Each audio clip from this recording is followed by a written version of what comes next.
ओम शांति। आज विशेष फरीदकोट कोटकपूरा पंजाब के भाई बहनों से मिल रहे हैं। शायद दो साल पहले सभी तरफ चक्कर भी लगाया था, कोटकपूरा में, साथ में फरीदकोट में, आसपास में काफ़ी सारे छोटे छोटे सेवा केंद्र में भी गए थे। वहाँ काफ़ी सारे स्कूल में, जेल में बीके भाई बहनों का पब्लिक प्रोग्राम किया था। प्रेम दीदी ने, संगीता दीदी ने बहुत प्यार से बुलाया था। तो विशेष अब इस लॉकडाउन के समय पर आपके पास इस साइंस के साधन के द्वारा आ रहे हैं। तो आज का बहुत सुंदर वर्तमान के समय अनुसार विषय है अशरीरी स्थिति, विधेयी स्थिति, निराकारी बिंदु स्वरूप स्थिति का पुरुषार्थ में महत्व और इसका अनुभव हम कैसे करें।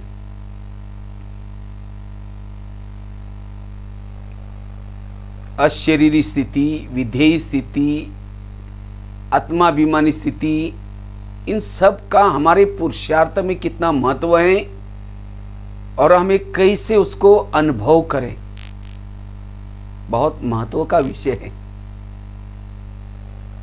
क्योंकि आगे आने वाले समय में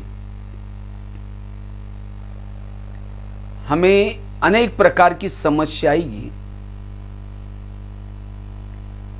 अंतिम समय के अनेक प्रकार के पेपर्स आएंगे और उस अंतिम समय के पेपरों में पास होने के लिए यह स्थिति बहुत महत्व की है।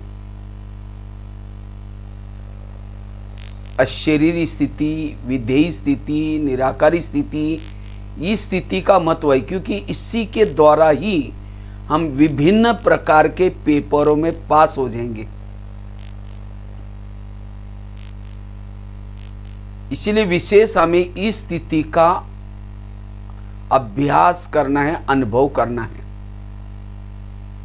वास्तव में ज्ञान का सार ही है अशरीरी स्वरूप में रहना, विधेयी स्वरूप में रहना, निराकारी स्वरूप में रहना। इस स्वरूप में टिकने से ही हमारे अंदर दैवी गुण, दैवी संस्कृति आएगी। हमारे जीवन के जितने भी कुछ प्रॉब्लम्स हैं,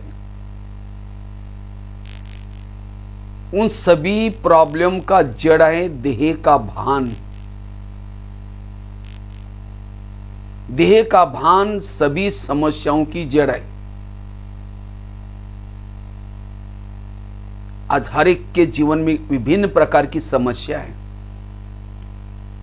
मुझे सहन नहीं होता,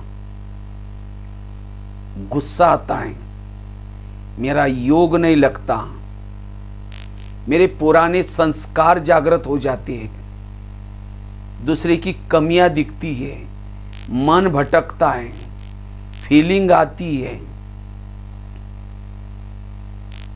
कई प्रकार की समस्याएं। इन सभी समस्याओं का जड़ है देह का भान। जब हम देह के भान में आते हैं तो विभिन्न प्रकार की समस्या आती है। इसलिए जीवन की समस्याओं का समाधान करना है, कारणों का निवारण करना है। हमें इस स्वरूप में टिकना है, अशरीरी स्थिति में, विधेयी स्थिति में, निराकारी स्वरूप में टिकना है। जब इस स्वरूप में टिकेंगे, भले समस्या होंगी, प्रॉब्लम होंगे, लेकिन पहाड़ की समान समस्या भी ऐसी स्थिति के सामने राई के समान, रुई के समान बन जाएगी। क्योंकि इस स्वरूप में टिकने से मनोबल बढ़ता है, आत्मबल बढ़ता है। और जिसका आत्मबल मजबूत है, मनोबल मजबूत है, वो समस्याओं का समाधान करता है, कारणों का निवारण करता है।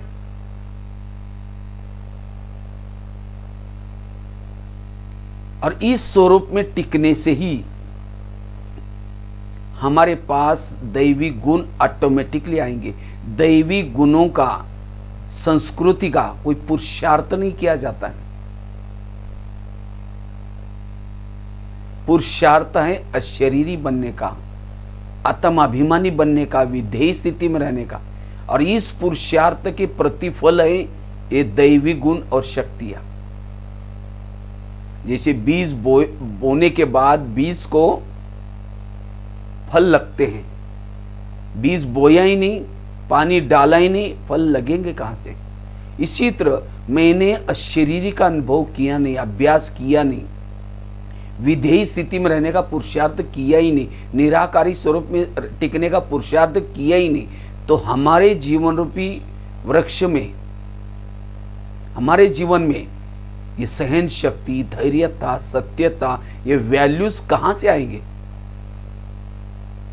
अगर मेरे जीवन में वैल्यूज की कमी है, गुणों की कमी है, शक्तियों की कमी है, मैं देह के भान में हूं।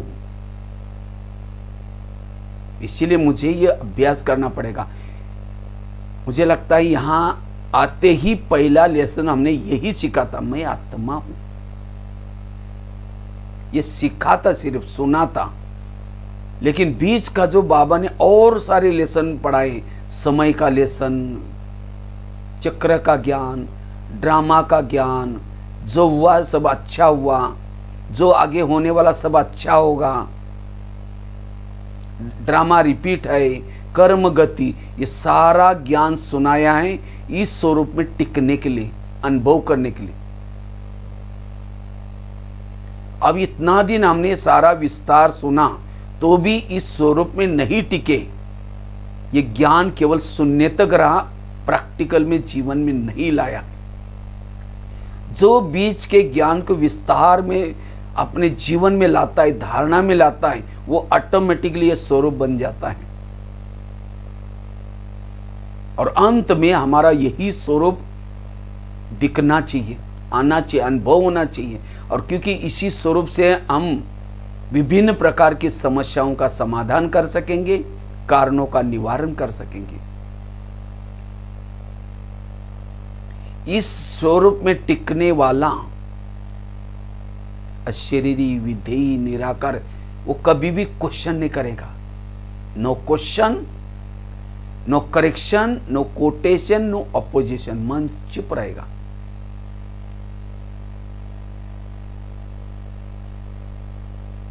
इस स्वरूप में टिकने से ही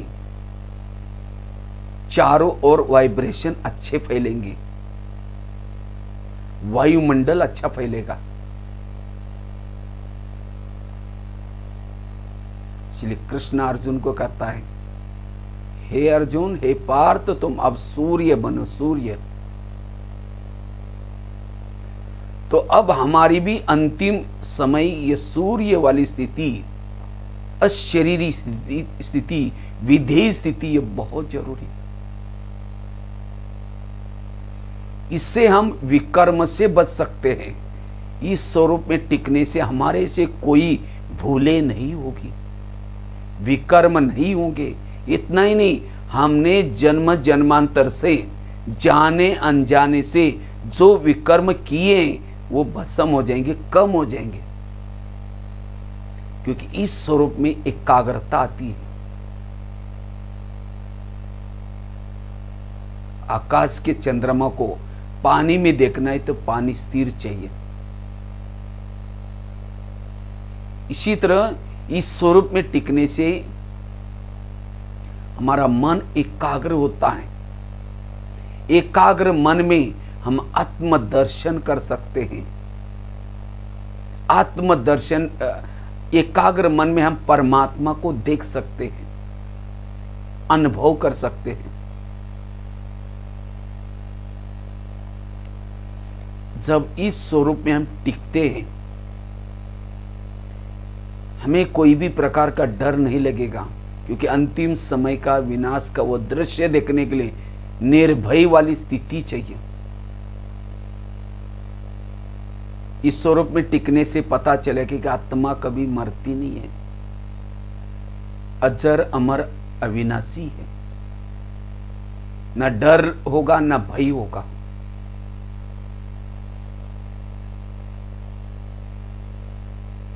अंतिम समय विभिन्न प्रकार के पेपर्स होंगे, प्रकृति के तरफ से पेपर, ईविल आत्माओं के तरफ से पेपर, संबंधों के तरफ से पेपर, हमारे पुराने संस्कारों के तरफ से पेपर, तमाम पेपरों में पास होने के लिए ये स्वरूप अगर है तो पास हो जाएंगे। इसीलिए हमें इस स्वरूप में टिकने का अभ्यास करना है।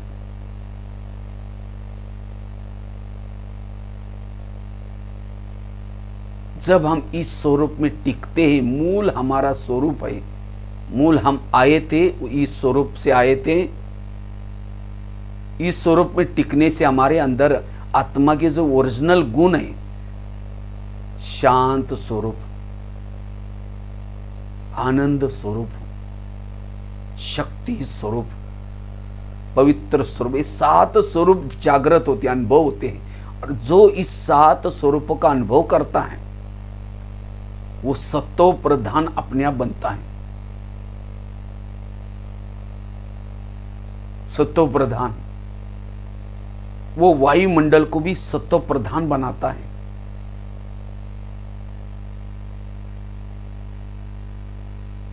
इतना ही नहीं, संकल्प में बल आएगा।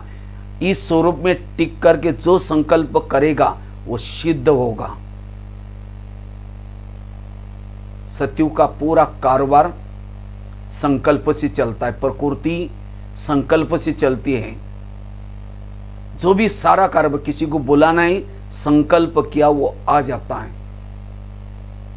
क्योंकि यहां हम आत्म स्वरूप का अभ्यास किए हैं और उस आत्म स्वरूप के अभ्यास से संकल्प में ताकत है, वो संकल्प वहां तक पहुंचता है। वो सारा कारोबार संकल्प से कल्प चलता है, वो आत्म स्वरूप के संकल्प। आज कई बार हम सोचते ही एक, होता दूसरा ही। देह भान में सोचे हुए संकल्प सिद्ध नहीं होंगे। देह भान के संकल्प की स्पीड ज्यादा होगी, मन थक जाता है। इसलिए आत्म स्वरूप में टिकना यह जरूरी है। जितना इस स्वरूप में टिकेंगे हमें अति इंद्रिय सुख की अनुभूति होती, और जिनको अति इंद्रिय सुख मिलता है, इंद्रियों से अतीत वाला सुख, आत्मा भरपूरता की अनुभूति करती है। आत्मा के अंदर से गीत निकलता है, पाना था सो पा लिया, मुझे कुछ नहीं चाहिए। अतीन्द्रिय सुख मिल रहा है। क्यों? क्योंकि इस स्वरूप में टिकने से निरंतर वो परमात्मा की याद बनी रहती है, निरंतर वो ईश्वर के नजदीक है। शिव बाबा जैसे नजदीक देख रहे, वो अनुभव होगा।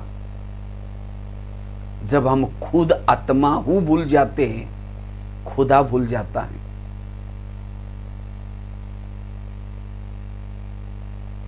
आज कईयों को कंप्लेन है, मुझे बाबा भूल जाता है, याद नहीं आता। क्यों याद नहीं आता? क्योंकि मैं आत्मा हूं, या हम भूल जाते हैं।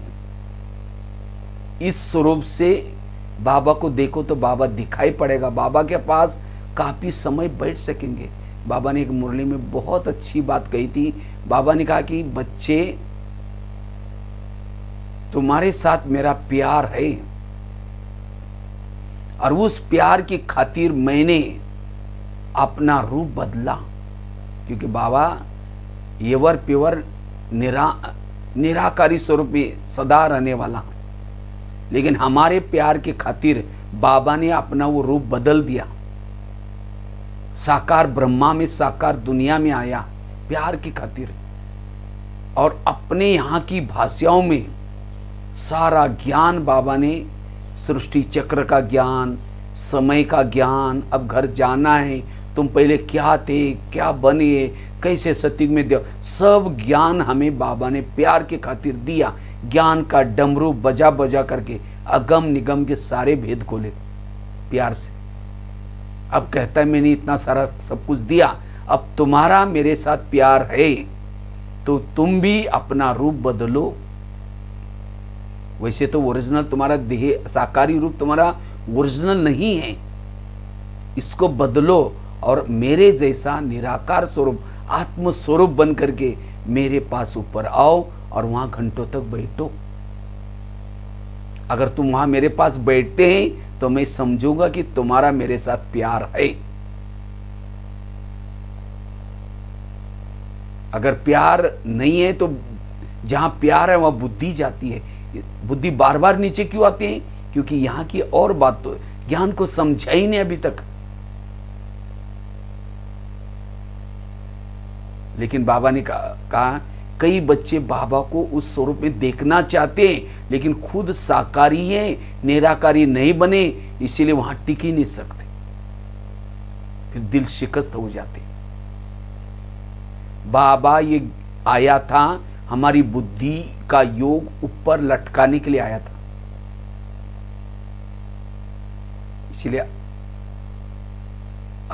आजकल अव्यक्त मिलन चल रहा है। अव्यक्त मिलन, अव्यक्त मिलन वही मना सकता है जो अव्यक्त अशरीरी विधेयी स्वरूप में टिकता है।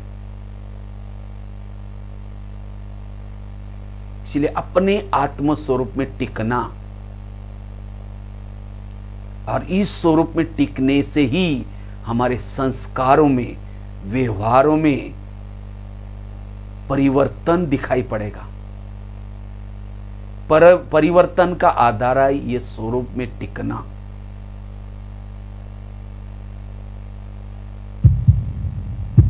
इसलिए बाबा हर मुरली में दो बातों को बार बार रिपीट करते, बच्चे आत्मा समझो फिर मुझे याद करो, पहला सबक पक्का करो। हर मुरली में इस पाठ के ऊपर ज्यादा बाबा ध्यान खिंचवाता है, क्योंकि यही हमारा अंतिम का लेसन है, यही पास विद ऑनर कराएगा।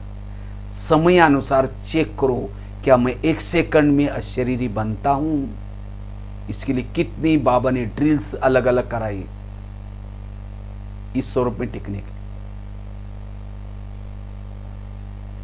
इस स्वरूप में टिकने वाला निरंतर योगी है। रात को सोया है तो भी उसका बाबा से योग लगा हुआ है, रास्ते में चल रहे हैं तो भी बाबा से योग उसका लगा हुआ है। वो कर्म योगी है, उसका निरंतर टाइम सफल हो रहा है।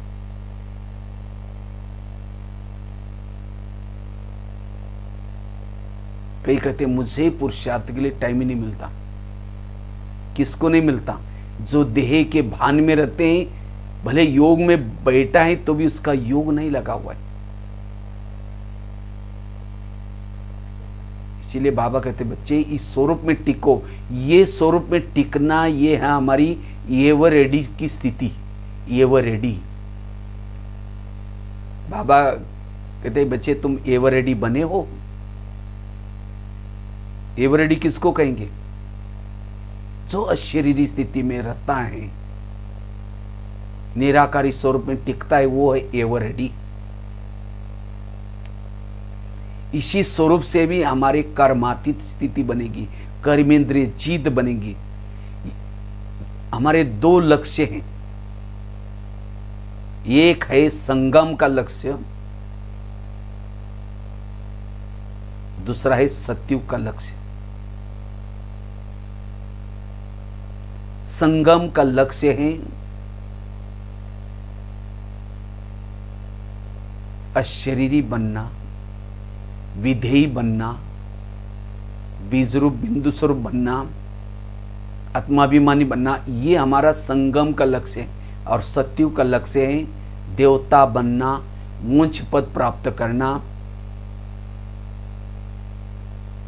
जो संगम के लक्ष्य तक पहुंचेगा, सत्यों का लक्ष्य उसको अपने आप मिल ही जाएगा। संगम की लक्ष्य की परछाई है सत्यों का लक्ष्य। परछाई को बोलना नहीं पड़ता कि पीछे आ जाओ, वो तो अपने आप वो पद मिलेगा, देवता बनेंगे। लेकिन मुझे पहुंचना है संगम के लक्ष्य तक। यह है पुरुषार्थ।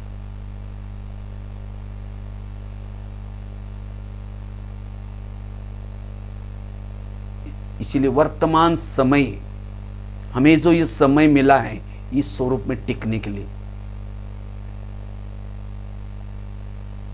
इससे वायुमंडल बनेगा, कर्मयोगी बनेंगे, अतीन्द्रिय सुख मिलेगा।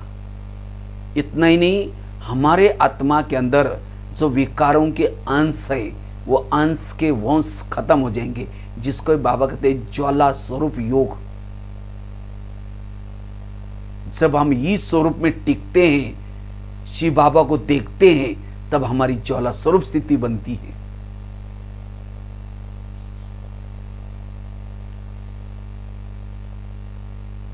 अंदर से संकल्प चलना भी बंद।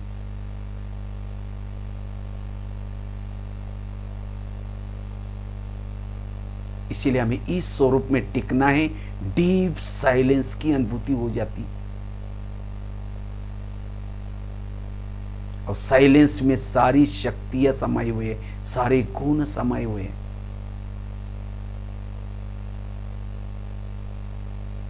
इतना ही नहीं, इस स्वरूप में जब हम टिकेंगे, हमारे ऊपर कोई भी प्रकार की विकार, पुराने संस्कार वार नहीं करेंगे।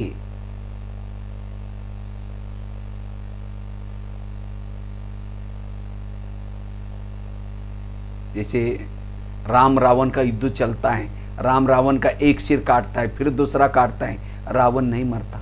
विभीषण आता है, कहता है यह ऐसा नहीं मरेगा, उसके नाभि में तीर लगाओ, और जब नाभि में तीर लगा रावण मर गया। इसी तरह हम भी कभी काम का गला काटते, कभी क्रोध का काटते, लेकिन नहीं कट रहे, दोबारा वो जुड़ जाते हैं। क्यों? क्योंकि देह भान के नाभि में तीर नहीं लगाया। और जब देह का भान छोड़ेंगे, ऑटोमेटिकली सारे गले कट जाएंगे। वास्तव में देह भान विकारों का गेट है। काम को उत्पन्न करने वाला देह भान, क्रोध को उत्पन्न करने वाला देह भान, ईर्ष्या, घृणा, उसके बाल बच्चे, सारे विकार जो आते हैं देह भान के कारण आते हैं। अगर हम इस आत्मा का ही अनुभव करेंगे तो सारे विकार, नहीं तो कभी बिल्ली निकालो तो चूहा आता है, चूहा निकालो तो बिल्ली आ जाती है, हम दिल शिकस्त हो जाते हैं। इस स्वरूप में टिकने से जो भी अंधेरा है सब खत्म हो जाएगा। अंधेरे को भगाने की कोशिश नहीं करते, लाइट जलाओ अंधेरा भाग जाएगा। अशरीरी विधेय स्थिति का अभ्यास करो, हमारे जीवन का अंधकार अपने आप खत्म हो जाएगा। इसलिए ये अभ्यास हमें करना है, ये मेहनत। जो ये मेहनत करता है बाकी सारी मेहनतों से छूट जाता है। बाकी जो हम मेहनत कर रहे हैं संस्कार बदलने के लिए, सेवाओं के लिए, योग के लिए, धारणा के लिए और बातों में मेहनत कर रहे हैं, लेकिन अगर इस मेहनत नहीं करेंगे तो वो सब मेहनत में भी सफलता नहीं मिलेगी। परम धाम से शिव बाबा क्यों आया? हमें अशरीरी बनाने के लिए आए हैं, विधेयी बनाने के लिए आए हैं। कलयुग क्यों आया? हम देह भान में आए इसलिए कलयुग आ गया। सतयुग कब आएगा?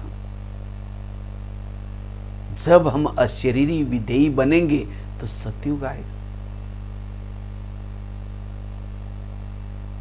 इसीलिए बाबा कहते बच्चे ये अपना ओरिजिनल स्वरूप में टिको।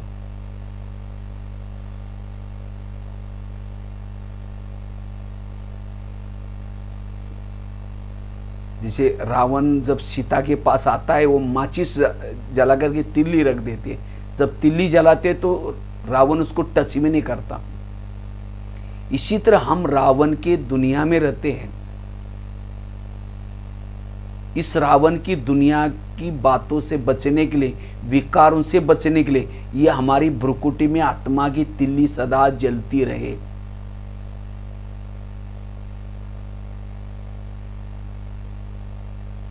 कहते हैं ना, लक्ष्मी तब आएगी जब दीपक जलाएंगे, जब चारों तरफ से दीपक जग जाएंगे, जब स्वच्छता हो जाएगी, तब लक्ष्मी आएगी। अर्थात देवी देवता तब आएंगे जब अनेक आत्माओं के दीपक जागृत होंगे, वो स्वरूप में टिकेंगे। तो जितना हम इस स्वरूप में टिकेंगे, अंधेरा मिटेगा, स्वच्छता भी आएगी हमारे अंदर। जो भी विकारों की अस्वच्छता है, ये अस्वच्छता मिट जाएगी। जिस घर में लाइट नहीं रहती, कई दिनों से लाइट नहीं है, वहां भूत आ करके रहना शुरू करते हैं। एक भूत, दूसरा भूत, तीसरा भूत, पूरा बंगला भूत बंगला बन जाता है। इसी तरह द्वापरिक से लेकर के हमारी आत्मा की लाइट धीरे धीरे जन्म लेते लेते तनाव टेंशन में आकर के कुछ ना कुछ ज़्यादा सोच करके लाइट कम होती गई। जैसे जब बैटरी जब यूज़ होती है तो डिस्चार्ज हो जाते हैं, इसी तरह हमारी भी जन्म लेते लेते बैटरी डिस्चार्ज होती गई और धीरे धीरे आत्मा की लाइट बिल्कुल कम हो गई और धीरे धीरे काम का भूत, क्रोध का भूत, ये भूत आकर के शरीर में रहने लगे। अब हमारा शरीर भूत बंगला बना हुआ है, हर एक में कोई ना कोई विकार रूपी भूत है। ये गाना है, इसका एक ही इलाज है, लाइट जला कर रखो, इस स्वरूप में टिको। मैं आत्मा हूं, विधेयी हूं, अशरीरी हूं, निराकारी। इस स्वरूप में जितने टिकेंगे भूत अपने आप भाग जाएंगे। इसलिए इस पुरुषार्थ का हमारे जीवन में बहुत महत्व है। इसी के हमें मेहनत करनी, सारा दिन यही स्मृति में रखना है। इससे घर याद आएगा, शिव बाबा याद आएगा, जाना ये याद आएगा, बुद्धि का लंगर उठ जाएगा।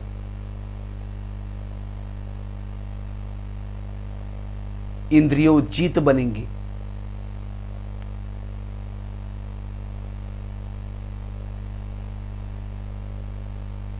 तो आत्माभिमानी स्थिति की महिमा अपरंपार है।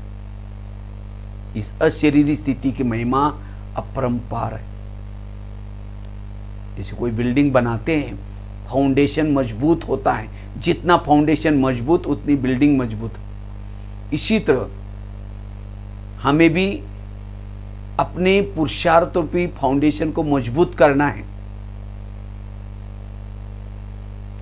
तो ये आत्मा का लेसन पक्का करना है। जैसे अगर बिल्डिंग मजबूत नहीं रहती में फाउंडेशन है तो आंधी तूफान आएगा, बिल्डिंग गिर जाएगी। इसी तरह हम जिन्होंने ज्ञान में चल करके आत्मा का पाठ पक्का नहीं किया है, बीच बीच में कोई विकार संस्कार आते हैं, कोई तूफान आंधी आता है, वो फेल हो जाएगा बार बार। क्यों? क्योंकि आत्मा का फाउंडेशन पक्का नहीं है। हमारी दादियों ने, ब्रह्मा बाबा ने, मैं आत्मा हूँ, जयशोदा आत्मा, ये आत्मा बाबा दीवारों पर लिखते थे, डायरी में लिखते थे। ये बाबा ने पक्का किया, बाबा ने भी ये पाठ पक्का किया और इसी एक पाठ से पक्का करने से नारायण का पद प्राप्त किया। इसलिए बाबा भी कहते बाप समान बनो। हमें कोई नया पुरुषार्थ नहीं करना है। हमारे बाबा ने जो किया, हमारे दादियों ने जो किया, वही हमें करना है। इसलिए जैसा बाबा, शिव बाबा सबका प्यारा क्यों है? शिव बाबा सबका प्यारा है। क्यों?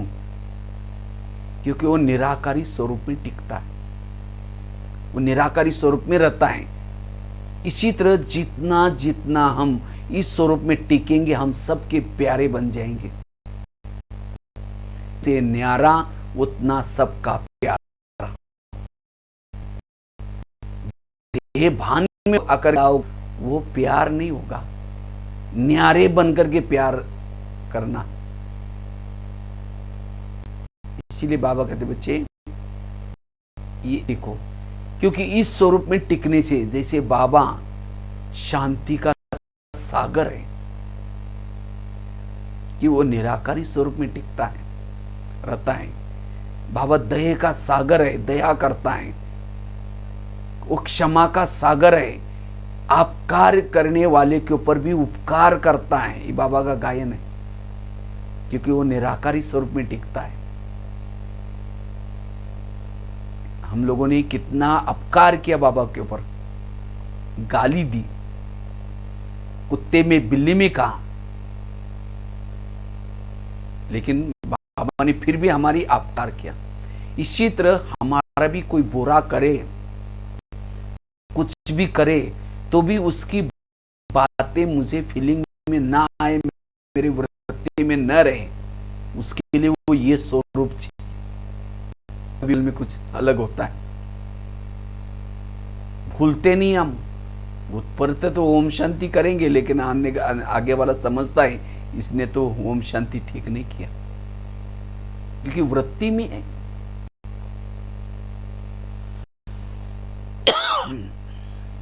तो जितना हम इस स्वरूप में टिकेंगे, वो बाबा का जैसे क्षमा का सागर, हम क्षमा कर सकेंगे, दया पर उपकार कर सकेंगे, अपकारी पर भी उपकार कर सकेंगे। इतना ही नहीं, मैं निराकारी स्वरूप में हूं या नहीं हूं,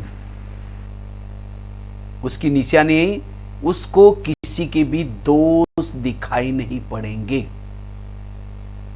इस स्वरूप में टिकने वालों को सभी के अंदर अच्छाई दिखाई पड़ेगी, किसी की भी दोष दिखाई नहीं पड़ेंगे। वो मान अपमान निंदा स्तुति में भी समान रहेंगे, गर्मी सर्दी में भी समान रहेंगे।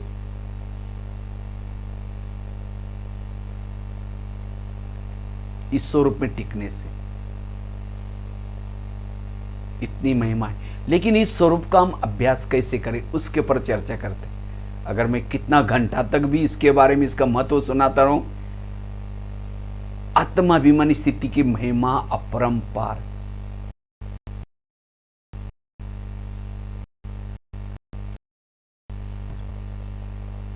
लेकिन इसका अनुभव करने के लिए करें क्या हम, शॉर्ट में इसके ऊपर भी चर्चा करते। अगर मुझे इस स्वरूप में टिकना है,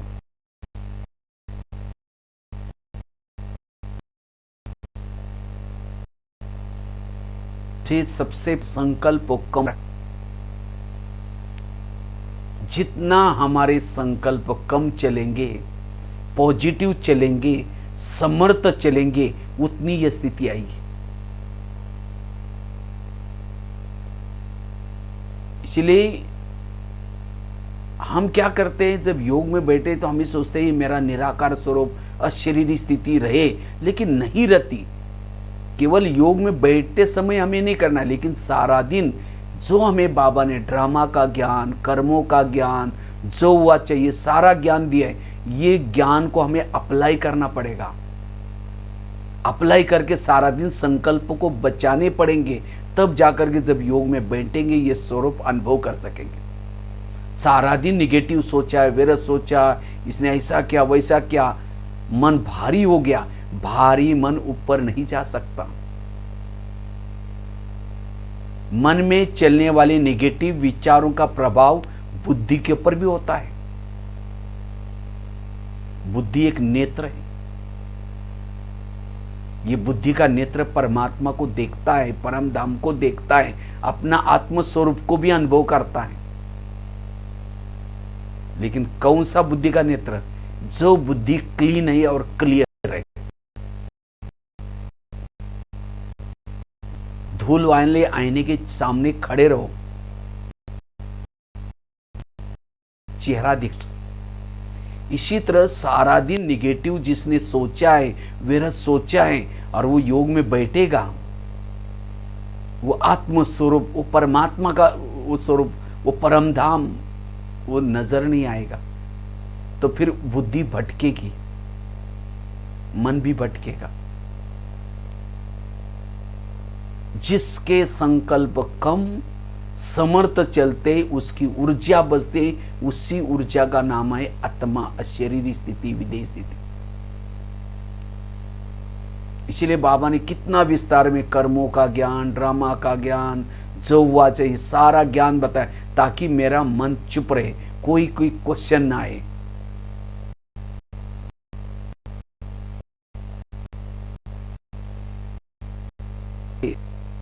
स्वयं के ऊपर विश्वास, स्वयं के ऊपर निश्चय, अपर निश्चय, के ऊपर निश्चय, ड्रामा के ऊपर निश्चय चाहिए।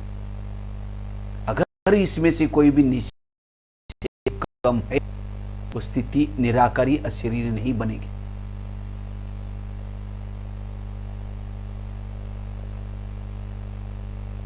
क्योंकि इससे हमारा मन के सोचना सारा बंद हो जाता है, लीकेज बंद हो जाती है। थोड़ा सा योग किया, अमृत वाला किया, सेवाई की, जमा किया, लेकिन सारा दिन अगर मेरा संकल्प चलेंगे, जितना किया वो सब समाप्त। लीकेज को बंद करने से ये स्थिति आएगी। इसीलिए अगर मुझे इस स्वरूप का अभ्यास करना है, अनुभव करना, अपने संकल्प को कम चला,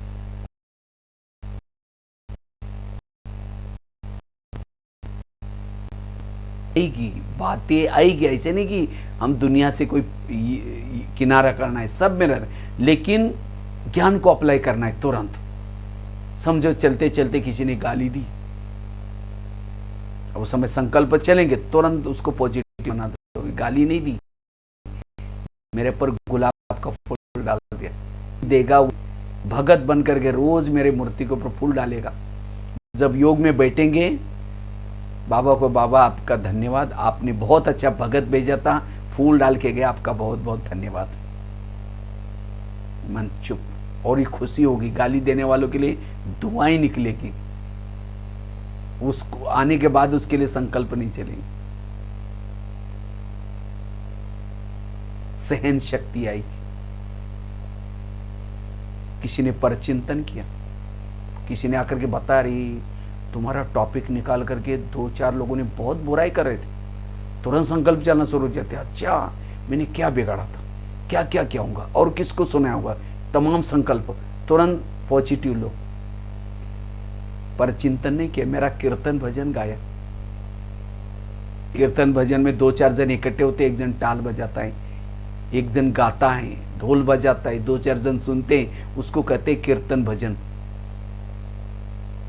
तो परचिंतन में भी 2-4 जन इकट्ठे होंगे, एक कहेंगे, दूसरे का हाँ मेरे साथ भी ऐसे किया, तीसरे का हाँ ऐसे, मना एक जन गाने का काम कर रहा है, एक जन ढोल बजा रहा है, एक जन झांझ बजा रहे हैं, 2-4 जन सुन रहे हैं। सब लोग दोपहर में जहाँ मूर्ति बनेगी, जहाँ मंदिर बनेगा आपके, उसी शहर में कीर्तन भजन गाने का काम करेगा। तो भगत चाहिए कि नहीं चाहिए? बुराई को भी अच्छाई में बदल, सारा सुनाया, बच्चे नेगेटिव को पॉजिटिव में चेंज करो, व्यर्थों से बचो, कर्मों का हिसाब किताब को सामने लाओ।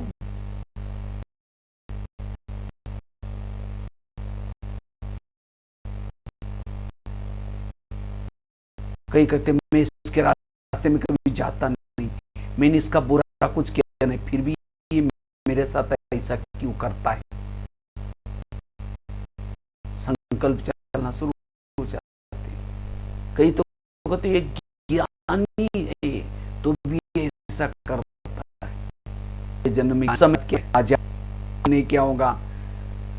तो अभी किस न किस स्वरूप में हमारे सामने आते हैं, संपर्क में आते हैं, अपना हिसाब जब लेते हैं, तब हमारे संकल्प चलते हैं। मैं इसके रास्ते में कभी गया नहीं, मैंने इसका कुछ बिगाड़ा नहीं, फिर भी ये क्यों करता है। और ये सारा संकल्प चलाएंगे, परचिंतन करेंगे, निराकरण। इसीलिए भलाई करने से ये स्वरूप आता है। सारे ज्ञान के विस्तार को जब हम ज्ञान के अथाह पॉइंट को जब स्वरूप में लाएंगे, तब पॉइंट स्वरूप बन जाएंगे। इसलिए संकल्प को से कम व्यर्थों से बचना। और वैसे ही ये व्यर्थ से बचना आज के जमाने अनुसार, आज की बीमारी अनुसार बहुत जरूरी है। कहते हैं ना, आजकल इम्यूनिटी पावर कम होती जा रही है, रोगों का प्रभाव पड़ता जा रहा है।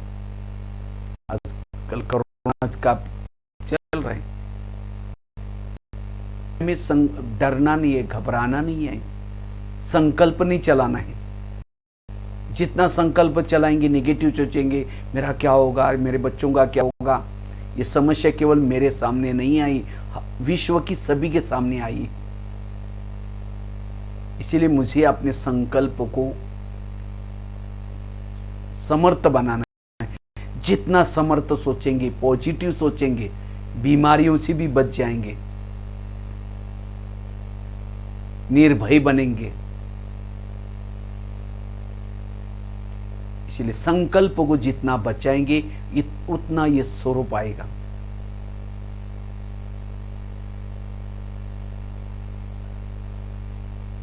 जैसे यात्रा करते, यात्रा में कोई ना कोई साइड सीन्स आते हैं, तो हमारे भी जीवन रूपी या साइड, जो परिस्थिति के समय जो पॉजिटिव रहता है, परिस्थिति उसको कुछ दे के जाते हैं। तूफान भी हमारे लिए तोहफा बनता है। अगर परिस्थिति के समय सोचेंगे, नेगेटिव सोचेंगे, वो हमें लूट के जाएंगे। क्योंकि संकल्प विरुद्ध चलने से समय का खजाना गया, शक्तियों का खजाना गया, सारे वैल्यूज खत्म हो गए। इसीलिए हर परिस्थिति में हमें पॉजिटिव रहना है। हमारा काम है प्रभु का चिंतन करना, प्रभु का काम है भक्तों के जीवन में, बच्चों के जीवन में जो समस्या आई उसका समाधान करना। इसलिए जितना संकल्प को कम चलाएंगे, पॉजिटिव चलाएंगे, उतना ये स्वरूप का हम अनुभव कर सकेंगे। इस निराकारी स्वरूप में अशरीरी स्थिति का अनुभव कर सकेंगे। जितना ज्यादा सोचेंगे, व्यर्थ सोचेंगे, जो ज्यादा सोचता है, व्यर्थ सोचता है, उसको तनाव पैदा होता है। तनाव, तन में आना। ज्यादा सोचने वाला तन में आता है, देहभान में आता है। जो बीती को बिंदी लगाता है, मन को समर्थ रखता है, वो फरिश्ता, वो हल्का बनता है, बेफिक्र का बादशाह बनता है। इसलिए व्यर्थों से बचाना अपने आप को। खैर, इसका टॉपिक तो बहुत लंबा है, कैसे संकल्प को बचाना। तो कहने का मतलब इस स्थिति का अनुभव करना है, हमने व्यर्थों से बचना है। दूसरी बात है, अगर हमें इस स्वरूप का अनुभव करना है, उसके लिए जितना जितना हम निरहंकारी होकर के रहेंगे, निरहंकारी वाला ही निराकारी स्वरूप में टिक सकता है। हमें कोई भी प्रकार का अभिमान न हो, क्योंकि जो स्थूल के मय में रहता है, मैं धनवान हूं, मैं ज्ञानी हूं, मैं इंजीनियर हूं, डॉक्टर हूं, ये तो नकली मैं है। असली मैं आत्मा हूं। जैसे दादी जानकी जी हमारे लिए हमेशा कहते थे, मैं कौन और मेरा कौन, मैं आत्मा, मेरा बाबा। इसलिए निरहंकारी, वास्तव में हमारे पास जो भी कुछ कलाएं है, विशेषता है, गुण है, सब कुछ है, ये प्रभु की देन है, मेरा नहीं है। मुझ आत्मा का भाग्य बनाने के लिए प्रभु ने दी हुई देन है। ईश्वर की देन को अमानत, अगर मेरा समझना, अमानत में ख्यानत करना है। इसीलिए निरहंकारी होकर के रहना। निरहंकारी वाला हर परिस्थिति में एडजस्ट होकर के चलेगा, हर बातों में एडजस्ट करके उसके संकल्प नहीं चलेंगे, वो निराकारी स्वरूप में टिकेगा।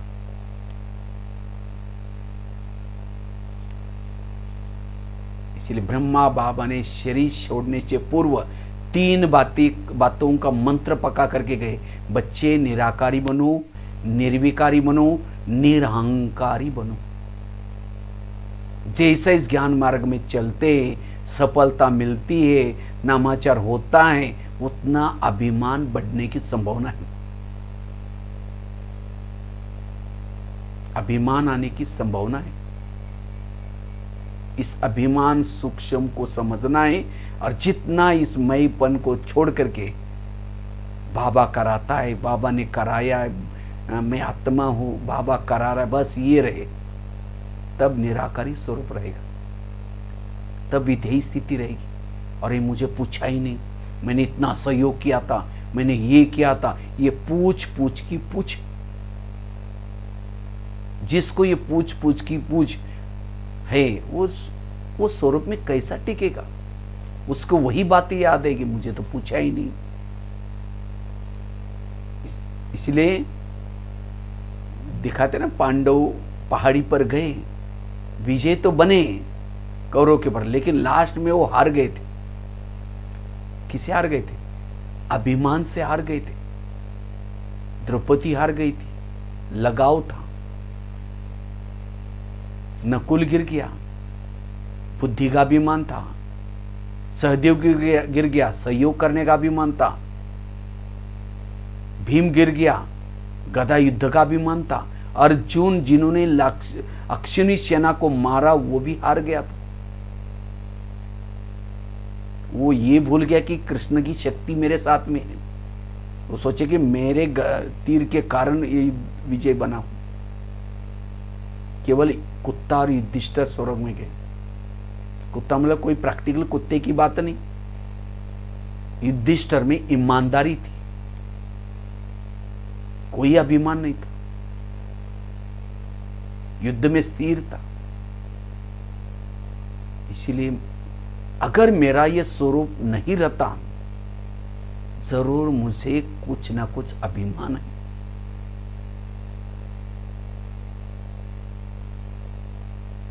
इसलिए निरहंकारी जितना रहेंगे, उतना निरंतर यह स्वरूप बना रहेगा।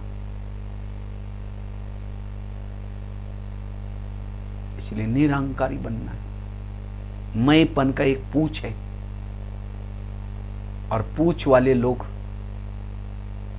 सतयुग में नहीं आते। सतयुग के किसी भी गोप गोपिका को पीछे पूछ नहीं है, निरहंकारी है।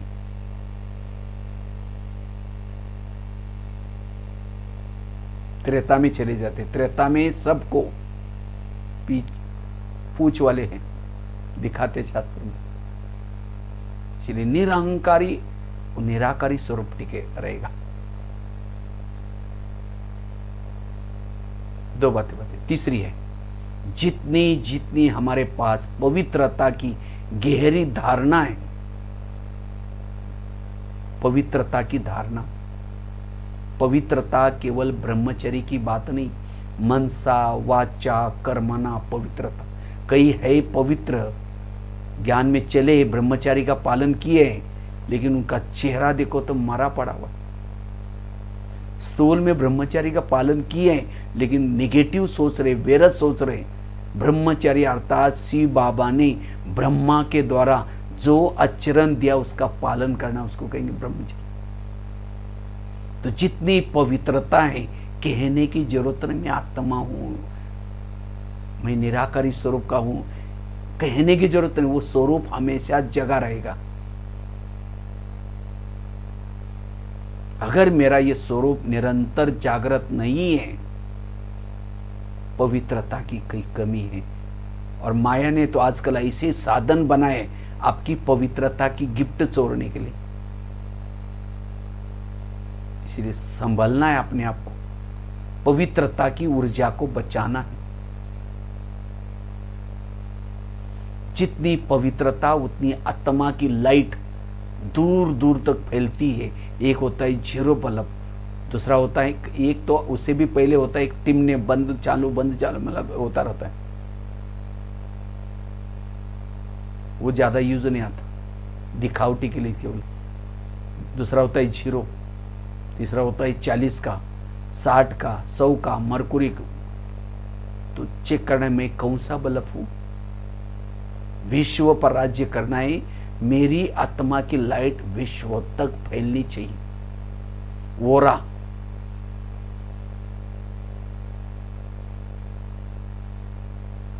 इसलिए जितना पवित्रता की धारणा है उतना ये स्वरूप बना रहेगा। चौथी बात है, जितना 7 स्वरूपों को प्रैक्टिकल में लाएंगे, शांत स्वरूप, आनंद स्वरूप, शक्ति स्वरूप, उतना ये स्वरूप का अनुभव कर सकेंगे। और मैं ये कोई क्लास नहीं कर रहा हूं, लेकिन ये अनुभव की बातें मैं आपके साथ लेन देन कर रहा हूं। मैंने खुद भी अपनी दिनचर्या में जब इस ज्ञान मार्ग में आया तो मैंने क्या किया, सोमवार के दिन शांत स्वरूप, मंगलवार के दिन आनंद स्वरूप, बुधवार इस स्वरूप का अभ्यास करना शुरू किया। मुझे अशरीरी बनने के लिए, आत्माभिमानी बनने के लिए मदद मिली इसे।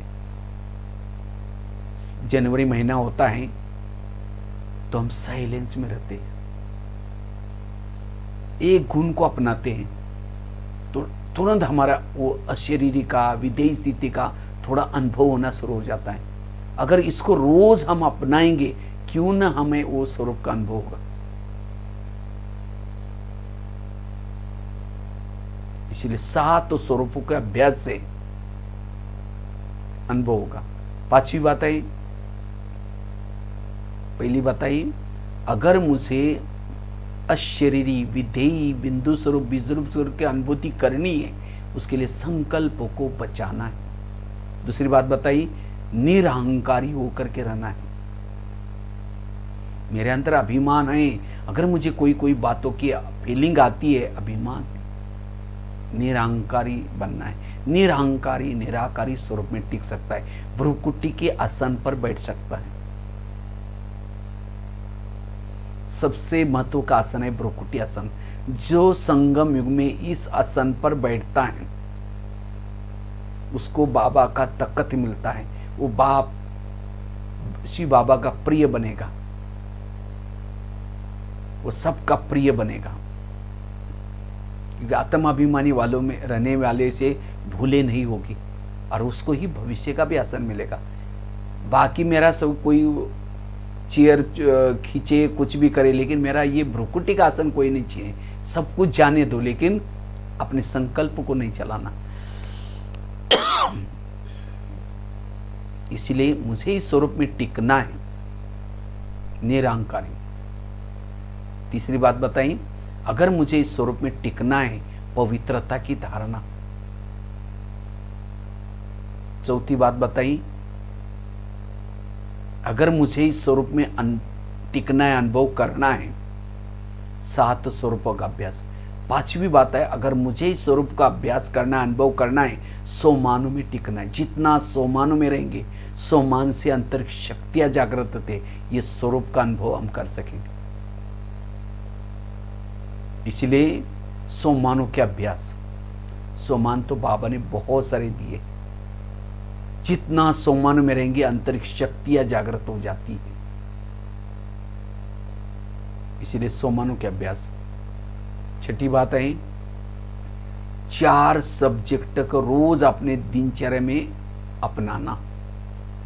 4 सब्जेक्ट हमारे रखें, ज्ञान, योग, धारणा और सेवा। ये 4 स्वरूपों को जो रोज करता है दिनचर्या में, वो इस स्वरूप की अनुभूति कर सकता है। कई कहते हम रोज मुरली सुनी, बहुत सारी मुरली सुनी। मुरली सुनने के बाद अगर मेरा ये स्वरूप नहीं है, मुरली सुनने तक है, धारणा में नहीं है। जिसके पास ज्ञान भरपूर है वो ये स्वरूप बनेगा। कई कहते हम योग रोज करते, योग भी किसी लिए करते। अगर मैंने अमृत वेला की है, क्लास के पहले योग किया है, मेरा स्वरूप कौन सा बनना चाहिए?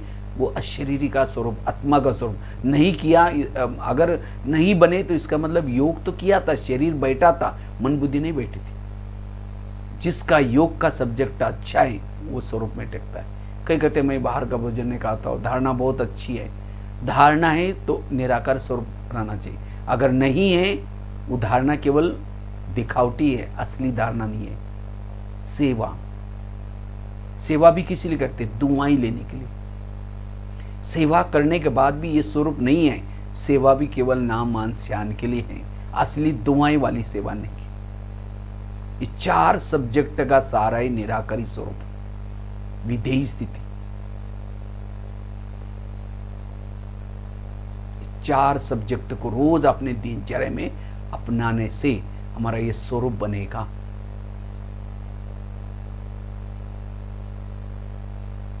सातवीं बात है, अगर मुझे इस स्वरूप में टिकना है, विधि पूर्वक योग करना है।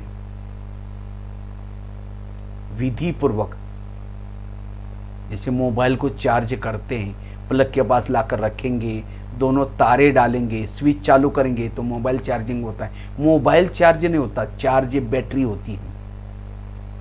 इसी तरह आत्मा हमारी बैटरी है, शरीर हमारा मोबाइल है। जब हम विधि पूर्वक योग करते हैं तब हमारी आत्मा रूपी बैटरी चार्ज हो जाते हैं। अगर योग से उठे लेकिन बैटरी चार्ज नहीं, देह का भान है, इसका मतलब मेरा ध्यान मन कहीं भटका था। मोबाइल को केवल प्लग के पास रखने से थोड़ी चार्ज होगा, तारे प्लग में डालते। इसी तरह मन बुद्धि को परमधाम में बाबा के साथ ज्वाइंट करना। बुद्धि बाबा को देखती रहे, मन बाबा के बारे में सोचते रहे। योग में बैठते समय आत्मा हमारी बॉडी से निकल करके ऊपर नहीं जाती है। जाती कौन है? मन बुद्धि। जैसे मोबाइल की बात मैं सुना रहा था, दोनों तारे डाली, स्विच चालू किया तो बैटरी मोबाइल से निकल करके प्लग में घुसने के लिए नहीं गई। कौन गई? मन बुद्धि गई। तो मन बुद्धि बाबा के पास जाना जरूरत है। तो मन क्या है और बुद्धि क्या? बुद्धि एक नेत्र है, वो विजन देखता है, दृश्य। और जो बुद्धि देखती है, ऐसा नहीं कि आंखें आपकी जो देख रहे वो आपके मन में आ रहे, ये नहीं है। बुद्धि जिसको देखते वो आपके मन में विचार चल रहे। तो इसलिए हमारी बुद्धि बाबा के को देखे, अव्यक्त वतन को देखे, तब जाकर के मन भी वहां जाए, और दोनों जब वहां हैं तब हमारी बैटरी चार्ज हो रही। लेकिन ध्यान एक तरफ है, मन एक तरफ है, तो योग में वो अनुभव नहीं होगा, वो फिर बैटरी चार्ज नहीं होगी। इसलिए योग सिवाय योग से हमारी ये निराकारी अशरीरी स्थिति नहीं होगी। तो इसलिए वर्तमान समय जो चल रहा है, हमें अपना समय निकाल करके तपस्या करनी है, साधना करनी है, और हमें अपनी बैटरी को चार्ज करनी है। चार्ज वाली बैटरी ही सत्युग में जाते हैं। जो डिस्चार्ज बैटरी है, सोल कॉन्शियस नहीं है, वो सत्युग में नहीं आएंगे। परमात्मा की याद क्यों करनी है? इससे हमारी आत्माभिमानी स्थिति बनती है, निराकारी स्वरूप बनता है। इसीलिए याद की यात्रा। लेकिन कई कहते हैं भाई जी योग लगता ही नहीं, बुद्धि भटकती है। क्यों भटकती है? कहीं ना कहीं लगाव है। जहां लगाव है वहां बुद्धि भटकेगी, लटकेगी, चटकेगी, अटकेगी। इसका मतलब ज्ञान को समझा ही नहीं अभी तक। अब घर जाना है, अंतिम जन्म है, ये समझा ही नहीं। जिन्होंने समझ लिया उसकी बुद्धि का लंगर उठ जाएगा। बुद्धि कैमरा, मन टीवी है। बुद्धि गाय है, मन उसका बछड़ा है। इसलिए यथार्थ याद, पावरफुल याद हो तो कैसे आपकी बुद्धि क्या है? एक एग्जाम्पल छोटा सा दे देता हूं। जैसे अभी आप लोग कोई फरीदकोट में बैठे हैं, कोई कोट कपोरा में बैठा है, अलग अलग सेंटर पर बैठे हैं सब लोग। लेकिन मैंने अभी इसे आप कोई घरों में बैठे हैं, आपकी आंखें वहां देख रही होंगी। लेकिन मैंने आपको एक छोटी सी बात बताई, आप अनुभव करो। इसी समय आप मधुवन के ओम शांति भवन के सामने खड़े, मधुवन में, माउंट आबू में ओम शांति भवन, पीछे बैकग्राउंड में पहाड़ी है, सफेद कलर है, दो साइड पर दो योगी है, बीच के गेट पर खड़े हैं। वहां से आप अंदर जा रहे सीढ़ी चढ़ करके एक स्वर्ग का एक बहुत सुंदर मॉडल आप देख रहे हैं वहां परांडे में। वहां से अंदर चले गए। एक लास्ट में घड़ी भी है वहां, सत्ययुग त्रेता द्वापर कलयुग घड़ी के रूप में दिखा है। ओम शांति भवन को देख रहे। वहां से आप धीरे से पांडवन के गेट के पास आए, अंदर गए, जहां शांति स्तंभ, पवित्र स्तंभ, ज्ञान स्तंभ लिखा हुआ है। 2 मिनट आप साइलेंस की अनुभूति कर रहे हो।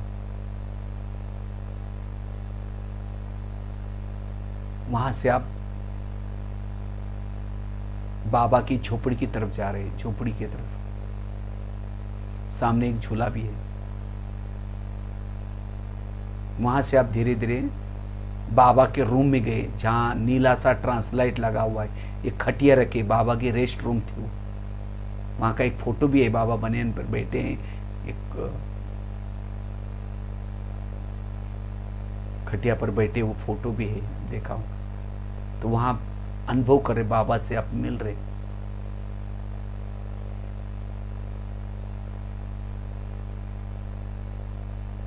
वहां से आप धीरे से पीस पार्क में गए, जहां ओम का बना हुआ है सीमेंट का। वहां से सामने गुरु सीकर की तरफ देख रहे। वहां से आप धीरे से ज्ञान सरोवर में आए, जहां किचन का कॉम्प्लेक्स है, उसके सामने खड़े। वहां से आप नीचे शांतिवन में आए, डायमंड हॉल में है।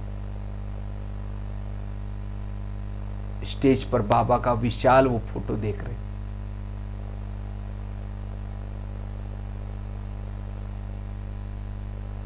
वहां से तपस्या धाम गार्डन में गए। थोड़ा सा पीछे मुड़कर देखा, एक पहाड़ी पर ओम शांति लिखा हुआ, सफेद कलर से लिखा हुआ दिखाई पड़ा। बैठे हैं कोटकपुरा में, फरीदकोट में, लेकिन आप यहां भी पहुंचे थे, चारों धाम में। आपकी आत्मा तो वहां बॉडी में थी, आत्मा भी नहीं निकल करके आई, आंखें भी वही थी। तो यहां कौन आया था? इसको कहते ध्यान बुद्धि। ये आपका योग अब यहां आया लगा था। ऐसे ही हम यहां शरीर में बैठे, शरीर में बैठ करके ऊपर की तरफ जा रहे। चांद सूरज तारांगन से भी पार।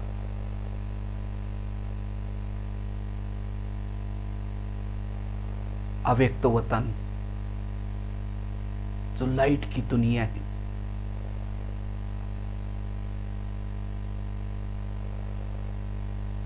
हजारों चंद्रमा की समान वो शीतलता है,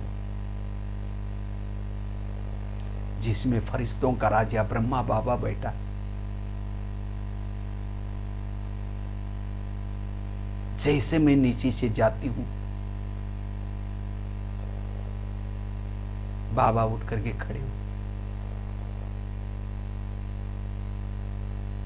जैसे मैं नजदीक जाता हूं, मैं भी लाइट माइट की अनुभूति कर रहा हूं।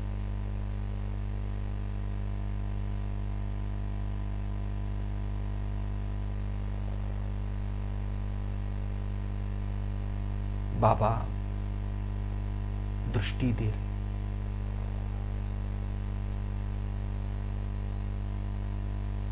आज ऐसा अनुभव हो रहा है, मेरे युगों युगों की सारी थकान मिट गई आने से। मैं लाइट माइट बनती जा रही।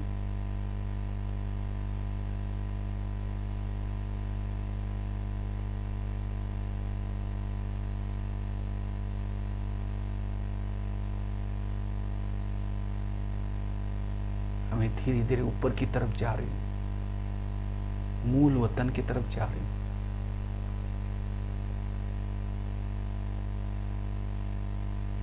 सोनेरी लाल प्रकाश में पहुंच जाती।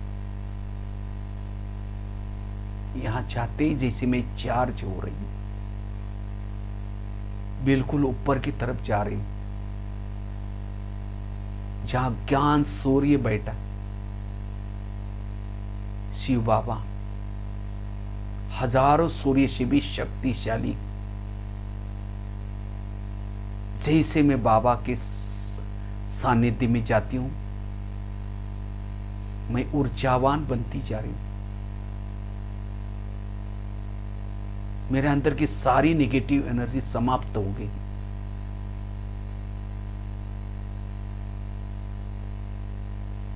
मैं ज्वाला स्वरूप बनती जा रही।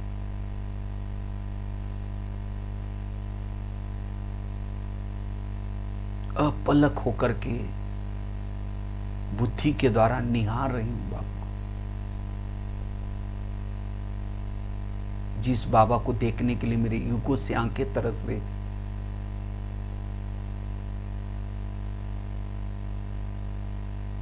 बाबा शांति का सागर है।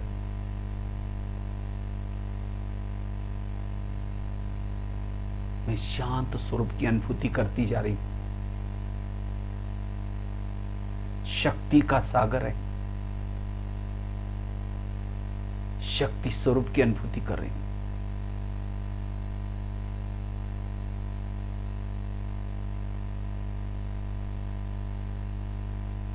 मैं निराकारी ज्योति हूं, अशरीरी की अनुभूति करती जा रही हूं। मैं ये प्रभु मिलन कर रही हूं। मेरा बुद्धि रूपी नेत्र क्लियर होता जा रहा है।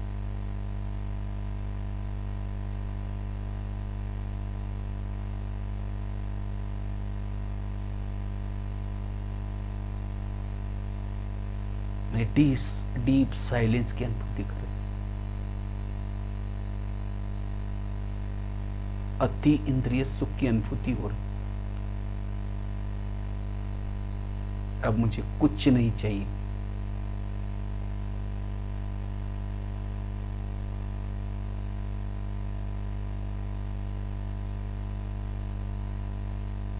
अब मैं ऊर्जावान बन करके धीरे धीरे वापिस इस भौतिक जगत में आती हूं। जैसे मैं भौतिक जगत में शरीर में आई, मेरे शरीर की सारी कोशिकाएं भी चार्ज हो गई।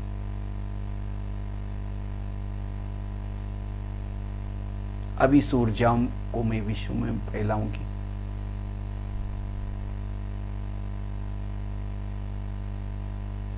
मैं आत्मा हूं, शरीरी हूं।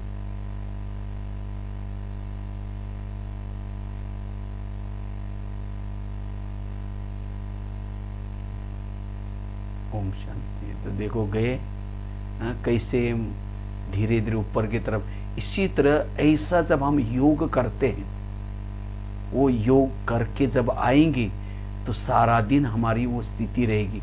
थोड़ा देर भी अगर वहाँ टिकते हैं, उस स्वरूप का अभ्यास करते, बुद्धि और मन एकाग्र होता है, तब जाकर के हमारी आत्मा चार्ज हो जाते हैं। और ऐसे योग में जब चार्ज होकर के शरीर में आएंगे तो सारा दिन हमारा वो निराकार स्वरूप अशरीरी स्थिति रहती है, जिसे हम कर्म योगी बन करके रह सकेंगे। इसी तरह हमें ये योग की तपस्या और भी बहुत सारे अभ्यास हैं, जिसे मैंने एक शुरू में अभ्यास किया था। बाबा ने पहले लेसन में सुना है, शरीर गाड़ी है, आत्मा उसका ड्राइवर है। जैसे गाड़ी का ड्राइवर सारा दिन गाड़ी को घुमाता है, रात को गैरेज में लगाता है, सोने के लिए अपने घर में जाता है, इसी तरह शरीर रूपी गाड़ी को गैरेज में लगा करके बेड पर रख करके मैं आत्मा रूपी ड्राइवर अपने ऊपर धाम में जा रही हूँ। रात को सोते समय ऊपर जाकर के बाबा के गोद में सो जाना मन और बुद्धि से। सारा दिन फिर दूसरे दिन याद रहेगा, मैं ऊपर से आया हूं, मैं आत्मा हूं, मैं आत्मा हूं। इस तरह से ये आत्म अभिमानी का अभ्यास हमें करना है। इस अभ्यास से ही हमारे जीवन की सारी समस्या खत्म हो जाएगी। हम निरंतर युक्त हो सकते हैं, आने वाले पेपरों में पास हो सकते हैं। इसीलिए उसके लिए कितना उसका महत्व है उसके बारे में हमने चर्चा की, और वो कैसे बनना है उसके लिए 6-7 बातें सुनाई। पहली बात बताई, संकल्प को कम चलाना। जितना संकल्प को कम चलाते वो हमारी स्थिति आएगी। दूसरी बात बताई, अगर हमें उस स्वरूप का अभ्यास करना है, अनुभव करना है, निरहंकारी होकर के रहना है। तीसरी बात बताई, 7 स्वरूपों का अभ्यास करना है। चौथी बात बताई, पवित्रता की धारणा। पांचवी बात बताई, सोमानों के अभ्यास। छठी बात बताई, 4 सब्जेक्ट का अभ्यास, बैलेंस। सातवीं बात बताई, योग तपस्या। और वो योग कैसे करना है उसका भी अलग से टॉपिक है।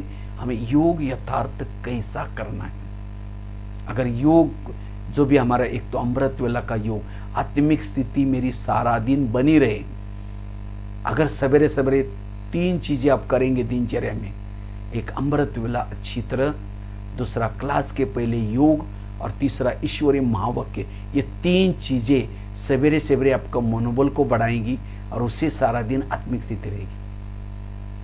अमृत वेला विधि पूर्वक क्लास के पहले भी, भले अभी क्लास में सेंटर पर नहीं जाते होंगे क्योंकि लॉकडाउन का समय चल रहा है, लेकिन हमें जो भी बहनों ने प्रबंध कराया, चाहे कोई यूट्यूब से सुनते हैं, चाहे कोई टीवी के द्वारा सुनते हैं, लेकिन वो सुनने से पूर्व थोड़ा सा आधा घंटा 15-20 मिनट योग करके फिर वो मुरली सुननी है, तब वो मुरली से नशा चढ़ेगी, वो मुरली सारा दिन याद रहेगी। खेती में धान डालते हैं, गेहूं बोते हैं, पहले क्या करते हैं, उसको हल चलाते हैं। इसी तरह हमें क्या करना है, योग करके फिर सुनना है। ये प्रैक्टिकल करना जरूर, और फिर ईश्वरीय महावाक्य रोज सुनना। ऐसे नहीं कि बहनों को पता ही नहीं चला कि हम सुन रहे हैं नहीं सुन रहे, हमें रोज सुनना है महावाक्य। इससे हम समर्थ बनेंगे, क्योंकि ये समर्थ विचार है।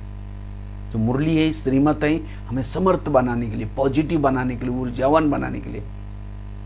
आजकल टीवी खोलो निगेटिव, अखबार खोलो निगेटिव, किसी के पास बैठे निगेटिव। अगर ये दिनचर्या की शुरुआत इससे करेंगे, सारा दिन कमजोर बन जाएंगे, हद में रहेंगे। इसलिए हमें सवेरे सवेरे ये 3 चीजें जरूर करनी है, इससे हमारी स्थिति बनेगी।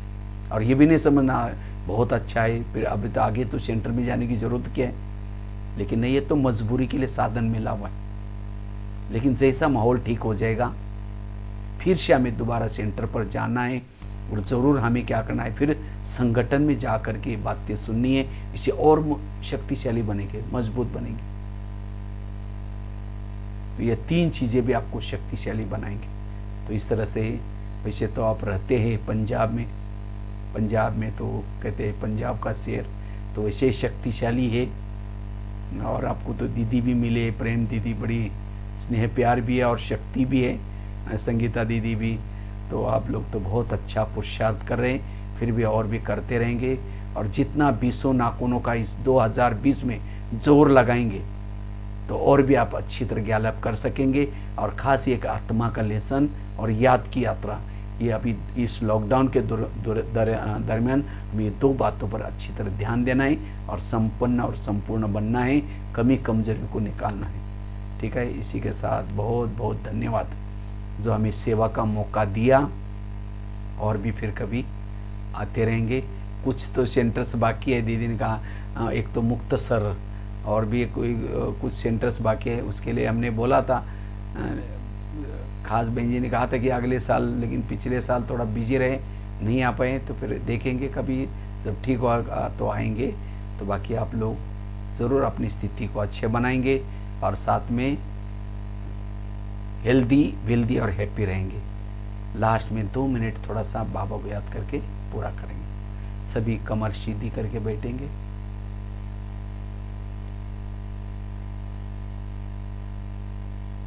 सभी अपने आप को भ्रुकुटी आसन पर स्थित करेंगे। मैं आत्मा ज्योति बिंदु हूं,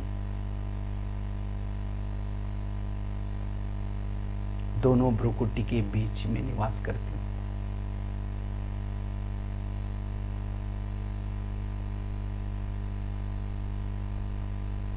ये शरीर मेरी एक गाड़ी है, मैं आत्मा इसका ड्राइवर हूं।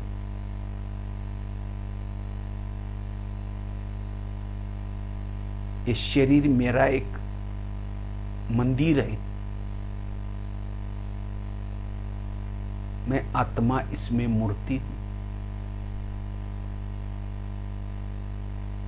शरीर मेरी एक डब्बी है, मैं आत्मा चैतन्य में हीरा हूं।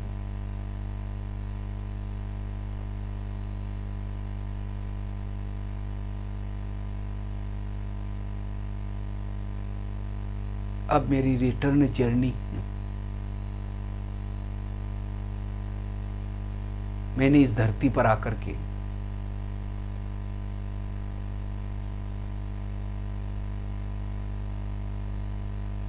पार्ट बजाया, हीरो पार्ट बजाया। हर युग में, हर जन्म में महान आत्माओं के संग में मेरा पार्ट था। अब इस क्लब के पार्ट लगभग पूरे हो गए। मेरा घर मुझे बुला रहे हैं, मेरा पिता मुझे बुला रहे हैं। अब मेरा इस संसार से लंगर उठा हुआ है। अब मुझे जाना है।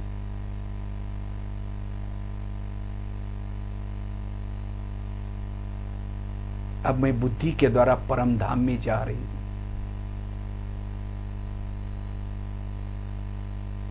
उस सर्वशक्तिवान के पास जाती हूं।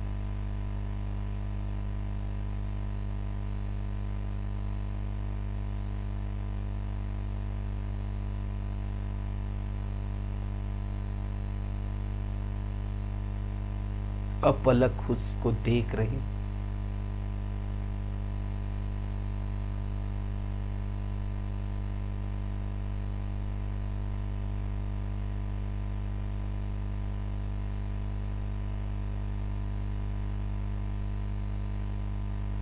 फिर मैं धीरे धीरे वापिस ऊर्जा लेकर के अपने इस भौतिक शरीर में आती। मैं ऊर्जावान आत्मा हूं।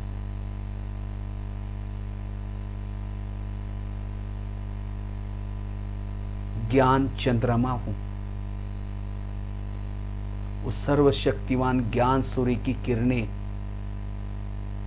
लगातार मेरे ऊपर पड़ती जा रही हैं। इससे मैं प्रकाशित हूं। मैं ज्ञान का सितारा हूं। एक मानवीय तन के भ्रुकुटी में बैठा हूं। मुझ सितारे पर उस सर्वशक्तिवान की किरणें पड़ रही, जिसे मैं चमक रहा हूं।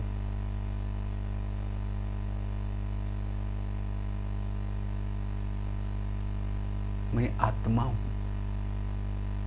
इस ऊर्जा को विश्व में मैं फैलाऊंगा। सभी मेरे आत्मिक भाई हैं।